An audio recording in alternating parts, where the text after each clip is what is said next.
కేంద్రం ఇచ్చిందనుకోండి, so and so sector బాగుపడుతోంది అని మాత్రమే రాస్తూ చంద్రబాబు గారు బతిలా ఏది పలుసార్లు మాట్లాడేటప్పుడు విశాఖ స్టీల్ ప్లాంట్ది మొన్న మోడీ గారు ఇక్కడికి వచ్చారు, చంద్రబాబు గారు ఏమైనా మాట్లాడారా? మిత్తల్ దాని గురించి మాట్లాడారు ఆ రోజున, అందరూ చూశారు కదా. చంద్రబాబు గారు ఎన్నిసార్లు వెళ్ళారు, స్టీల్ ప్లాంట్ గురించి ఏమైనా అడిగానని చెప్పి ఏమన్నా ప్రెస్ నోట్ రిలీజ్ అయిందా? లేదు కదా.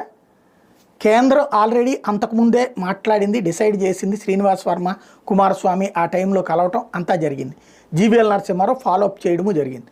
రాష్ట్రం పాత్ర కూడా ఉంటుంది.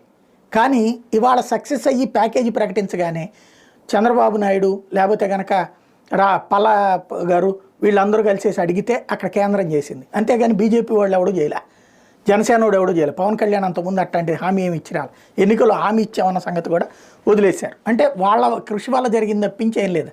అట్లాగే కేంద్రం గిరిజన ప్రాంతాలకు ఇచ్చినటువంటి వాటి దాన్ని